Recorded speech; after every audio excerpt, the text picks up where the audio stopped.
Assalamualaikum warahmatullahi wabarakatuh. Bagaimana kabarnya Ananda semua? Insya Allah selalu dalam keadaan sehat dan selalu bersemangat. Seminggu kemarin kita telah melaksanakan PTS, yaitu penilaian tengah semester, dan berakhir hari Senin kemarin. Bagaimana hasilnya ya? Nanti kita nantikan saja pada pembagian rapat mid semester. Tepatnya hari Senin kemarin kita telah selesai, dan hari ini kita akan memulai kembali aktivitas pembelajaran kita. Hari ini kita akan memasuki pembelajaran baru, yaitu tema 3C, benda di sekitarku. Pembelajaran pertama, subtema 1, aneka benda di sekitarku. Hari ini kita akan memasuki pembelajaran 1 dan 2. Seperti biasa, sebelum memulai pembelajaran hari ini, let's say basmalah. Bismillahirrahmanirrahim. Benda itu, manusia, hewan, dan tumbuhan merupakan benda. Batu, gelas, dan buku juga benda. Dapatkah kamu melihat perbedaannya? Manusia, hewan, dan tumbuhan merupakan benda hidup, sementara batu, gelas, dan buku merupakan benda mati. Benda adalah segala sesuatu yang menempati ruang dan mempunyai massa. Massa benda diukur dengan cara ditimbang. Manusia, hewan, tumbuhan, batu, dan buku menempati ruang. Benda-benda itu juga dapat ditimbang. Bagaimana membedakan benda dengan bukan benda? Apakah cahaya termasuk benda? Bagaimana dengan panas? Cahaya dan panas bukanlah benda. Cahaya dan panas tidak menempati ruang. Cahaya dan panas tidak dapat ditimbang. Kamu telah membaca wacana tentang benda. Amatilah gambar-gambar di bawah ini. Lingkarilah pada gambar yang bukan termasuk benda. Ada gambar panas api unggun, minyak goreng, cahaya lampu, ember, es, balon, suara, radio, dan hewan. Menurut kalian, mana saja yang bukan benda? Mana ya? Wah, kalian luar biasa. Yang bukan benda yaitu panas api unggun, cahaya lampu, dan suara. Kalian sudah dapat membedakan benda dan bukan benda. Perhatikan benda-benda di sekelilingmu. Benda-benda mempunyai warna, bentuk, dan ukuran tersendiri. Benda-benda dapat dikelompokkan berdasarkan sifat fisiknya. Sifat fisik benda misalnya warna, bentuk, kekuatan, wujud, atau ukurannya. Berdasarkan ukuran, benda yang ada di sekitar kita mempunyai beragam ukuran. Ada yang besar dan ada yang kecil, ada yang panjang dan ada yang pendek. Berdasarkan bentuk, benda-benda di sekitar kita mempunyai beragam bentuk. Ada bulat, ada segitiga, persegi, persegi panjang. Kemudian berdasarkan warna, benda di sekitar kita mempunyai beragam warna. Ada biru, abu-abu, putih, kuning, merah, dan warna lainnya. Apa kamu pernah melihat benda-benda ini? Benda-benda ini merupakan kelompok dari keanekaragaman jenis benda. Benda-benda ini dikelompokkan menurut fungsinya, yaitu alat untuk mengukur. Setiap alat ukur mempunyai satuan. Satuan yang dipakai pada penggaris adalah sentimeter, tetapi ada juga satuan panjang meter dan ada juga inci. Bagaimana ya cara menggunakan penggaris untuk mengukur? Kita akan mengukur pensil ya. Letakkan pangkal pensil sejajar angka 0. Setelah itu coba kamu lihat ujung pensilnya sejajar dengan angka berapa. Pada contoh ini, ujung pensil sejajar dengan angka 2. Jadi, panjang pensil yaitu 2. Sekarang, ayo kita berlatih mengukur. Perhatikan gambar nomor 1. Dapat kita lihat panjang penghapus yaitu 3 cm. Berikutnya, panjang krayon hijau yaitu 7 cm. Gambar berikutnya, panjang krayon biru yaitu 10 cm. Gambar selanjutnya, coba kamu berlatih sendiri ya. Benda dapat dibuat dari bermacam-macam bahan. Ada benda yang terbuat dari batu, kayu, besi, kaca, plastik, dan lainnya. Setiap benda menghasilkan bunyi yang khas. Jika diketuk, benda-benda tersebut menghasilkan bunyi yang berbeda. Apakah kamu pernah mendengarkan bunyi dari alat musik ritmis? Alat musik ritmis adalah alat musik yang tidak bernada. Ada berbagai macam alat musik ritmis. Ada triangle, ada tamborin, ada marakas, ada kastanyet, dan ada gendang. Selain menggunakan alat musik, kita dapat menggunakan tepukan tangan untuk mengiringi lagu. Berlatihlah memukul pola ketukan berirama menggunakan simbol berikut. Gunakan benda di sekitarmu untuk menghasilkan bunyi. Setiap benda dapat menghasilkan bunyi yang berbeda-beda. Benda terbuat dari berbagai bahan dasar. Mari kita pelajari bahan pembentuk benda. Ayo, siapa yang tahu bahan untuk membuat pensil? Pensil terbuat dari kayu. Di sekitarmu banyak sekali benda yang terbuat dari kayu. Beberapa di antaranya adalah meja, kursi, dan lemari. Kayu juga digunakan untuk membuat benda kerajinan, misalnya patung dan figura. Kayu adalah bagian dari pohon.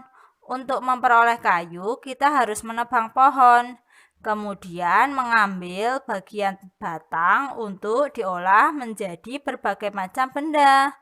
Perubahan dari batang kayu menjadi benda-benda tersebut melalui proses yang berbeda-beda. Pertama, batang pohon ditebang. Batang pohon yang telah ditebang disebut kayu gelondongan atau log. Kemudian, log dikirim ke pabrik atau pusat penggergajian. Pengiriman log menggunakan angkutan khusus seperti truk, melalui darat atau kapal melalui sungai. Setelah itu, log dipotong-potong sesuai keperluan. Untuk menghindari jamur dan serangga yang dapat menyerang kayu, maka kayu perlu dikeringkan. Caranya yaitu dengan dijemur. Kayu dijemur sekitar 2 hingga 4 minggu. Setelah dijemur, kayu siap diolah sesuai keperluan. Kayu dapat dipilih menjadi bahan dasar benda. Mengapa? Karena kayu mempunyai banyak keunggulan. Keunggulan kayu adalah mudah dibentuk. Beberapa benda yang terbuat dari kayu jati dapat bertahan sampai puluhan bahkan ratusan tahun. Kelemahan benda berbahan kayu adalah tidak tahan api, sehingga mudah terbakar. Ada beberapa jenis kayu yang mudah terserang rayap atau serangga lainnya. Nah, sekarang perhatikan benda-benda di sekitarmu. Adakah yang terbuat dari kayu? Tuliskan hasil pengamatanmu di kolom yang telah disediakan. Ada apa saja ya? Yang pertama ada meja. Apa guna meja? Gunanya untuk meletakkan barang atau makanan. Yang kedua, ada kursi. Gunanya untuk duduk atau penumpang. Yang ketiga, ada lemari. Gunanya untuk menyimpan aneka barang. Yang keempat, ada tangga, gunanya untuk mempermudah seseorang ketika ia ingin naik ke suatu tempat yang lebih tinggi. Nah, kalian lanjutkan ya, cari benda lain di sekitar kalian yang terbuat dari kayu. Ayo, sekarang kita berdiskusi. Desa tempat tinggal Siti dan teman-teman mempunyai hutan. Di dalam hutan tersebut terdapat beraneka jenis pohon. Fungsi hutan antara lain untuk menyerap air hujan. Hutan menyimpan air hujan tersebut dalam jumlah yang banyak. Namun, ketika hutan digunduli, membuat aliran air terganggu. Hal ini menyebabkan air menggenang. Akhirnya terjadi banjir yang mengalir ke pemukiman penduduk. Kebutuhan benda dari kayu yang terus meningkat mengakibatkan kebutuhan akan bahan kayu terus meningkat. Setiap tahun banyak pohon yang ditebang untuk mendapatkan kayu. Terkadang ada sekelompok orang yang menebang pohon tanpa izin. Kegiatan ini disebut penebangan liar. Semakin lama jumlah pohon di hutan semakin berkurang. Nah, musyawarah bertujuan membahas bersama suatu masalah dengan tujuan mencapai keputusan bersama untuk menyelesaikan masalah tersebut. Sekarang bermusyawarahlah bersama teman atau anggota keluargamu untuk menjawab pertanyaan berikut. Di desa Siti banyak penebangan liar. Bagaimana cara mengatasinya? Caranya bisa dengan 1. Mendirikan kawasan lindung. Yang kedua, melakukan penindakan pada para penebang hutan. Yang ketiga, memberi pendidikan terhadap masyarakat tentang perlindungan hutan. Nomor 2, apa yang terjadi jika penebangan liar tidak dihentikan? Jika tidak dihentikan, penebangan liar akan mengakibatkan 1. Hilangnya kesuburan tanah. Yang kedua, turunnya sumber daya air.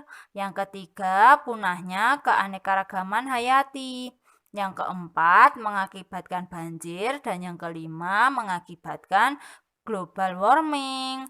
Nah, bagaimana cara mengembalikan hutan seperti semula? Yaitu dengan reboisasi. Apa itu reboisasi? Reboisasi adalah penanaman kembali hutan yang gundul. Kamu telah bermusyawarah bersama teman atau anggota keluargamu tentang penebangan liar. Tuliskan pengalamanmu bermusyawarah ya.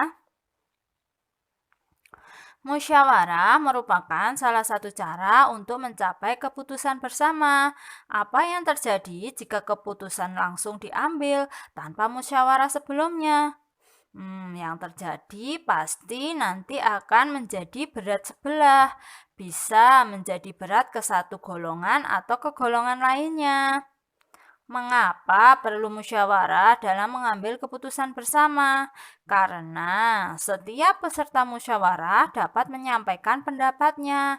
Hal ini akan menjadi beberapa jalan alternatif dalam menyelesaikan suatu permasalahan yang menyangkut kepentingan bersama. Alhamdulillah, pembelajaran kita pada hari ini telah selesai. Semoga dapat bermanfaat dan dapat Ananda pahami semua. Dan jangan lupa kerjakan tugasnya. Buka buku pada halaman 4, di sana ada gambar tas sekolah. Nah, pada halaman 4, di sana ada gambar tas sekolah. Sebutkan peralatan sekolah yang biasanya Ananda bawa. Seperti buku, pensil, kotak pensil, penghapus, dan sebagainya. Catat di buku latihan tematik dan tolong diukur panjangnya juga berapa. Misalnya pensil, Ananda ukur pakai mistar. Berapa panjang pensilnya dalam sentimeter ya. Baiklah, untuk mengakhiri pelajaran hari ini, marilah kita sama-sama mengucapkan hamdalah. Alhamdulillahirabbil alamin. Wassalamualaikum warahmatullahi wabarakatuh. Seperti biasa, jangan lupa like, subscribe, dan komen-komen.